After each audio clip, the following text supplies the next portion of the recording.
कैलाश मानसरोवर एक ऐसा रहस्य है जिसे आज तक कोई नहीं सुलझा पाया। कैलाश पर्वत पर चढ़ने की अनेकों असफल कोशिशें की गई। महादेव के इस चमत्कारिक स्थान का राज कोई भी नहीं जान पाया, लेकिन इस रहस्य के साथ एक और राज जुड़ा है जो कि दो इंसानों के साथ ही दफन हो गया।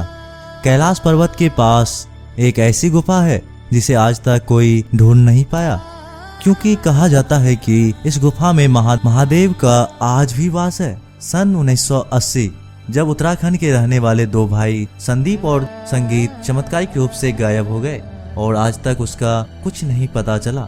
संदीप और संगीत के एक साथी संजीत जी कहते हैं कि संदीप और संगीत दोनों भाई एक साधु पुरुष का संगत किया करते थे। कहा जाता है कि दोनों भाई काफी अमीर थे। मुक्ति के प्राप्ति के लिए वो साधु के संगत किया करते थे। साधु का अंतिम समय आया तो साधु ने उन्हें कहा कि कैलाश पर्वत के पास एक पवित्र गुफा है जहां महादेव का निवास है। उस गुफा को खोजकर तुम लोग मुक्ति पा सकते हो। यह बात बताकर साधु तो मृत्यु को प्राप्त हो गया, लेकिन संजीव और संगीत के मन में वहां पर वे गुफा ढूंढने की चाह थी। इसी चाह के कारण वो कैलाश पर्वत की यात्रा पर निकल गए। रास्ते में अनेकों धामों के दर्शन करते हुए आखिर कैलाश के इलाके में पहुंचे। झील के पास ही उन दोनों ने एक टेंट लगाया और साधु के बताए तरीके से पहले पूजा वहीं पर की और एक दिन रुकने के बाद उन्होंने गुफा की खोज शुरू कर दी। दोनों भाई 3 दिनों तक उसी इलाके में गुफा ढूंढते रहे, मगर उन्हें वहां पर कुछ भी नहीं मिला, क्योंकि वो इलाका बहुत बड़ा था और उस दोनों भाई के पास कोई पता ठिकाना नहीं था। तभी एक दिन दोनों भाई एक आस के साथ गुफा ढूंढने के लिए निकले।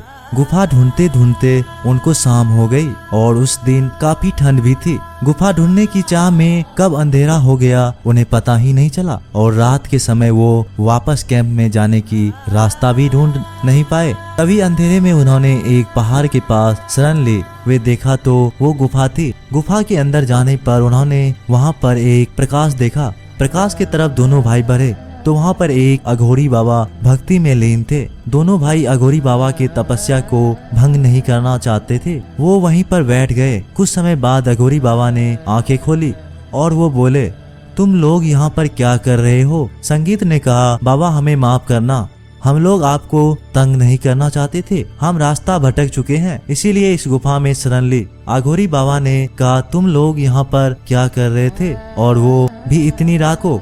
यहाँ पर तो कोई नहीं रुकता। संगीत ने कहा, बाबा हमें पता चला था कि यहाँ पर एक गुफा है जहाँ पर महादेव खुद विराजमान है।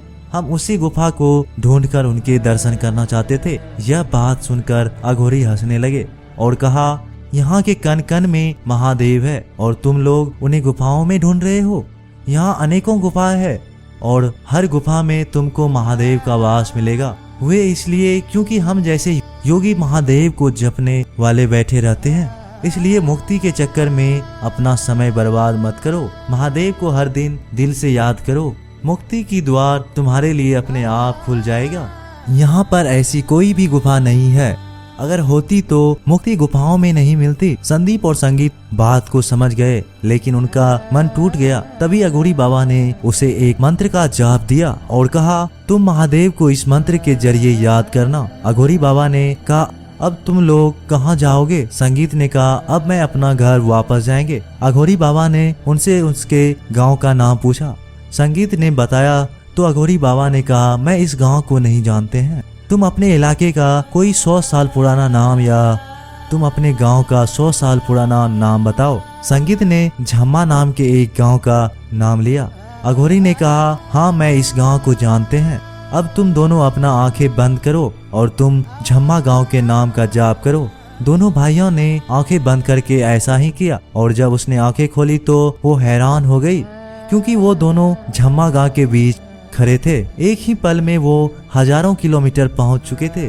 उन्हें कुछ भी समझ नहीं आया। दोनों भाई अपने घर आए और कुछ दिन घर पर रुके। उसके बाद कहाँ चला गया कुछ पता नहीं और आज तक कोई उसे ढूंढ भी नहीं पाया। लोगों और परिवारों का कहना है कि वो उस गुफा में चले गए महादेव की आराधना करने के लिए और आज भी उसी गुफा में भक्ति में लीन है। दोस्तों, इस घटना को लेकर आपके क्या विचार है? अपनी सभी विचार हमें कमेंट बॉक्स के माध्यम से जरूर लिखिएगा।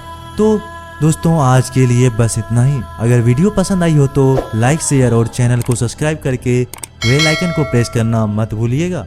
तब तक के लिए नमस्कार, टेक केयर।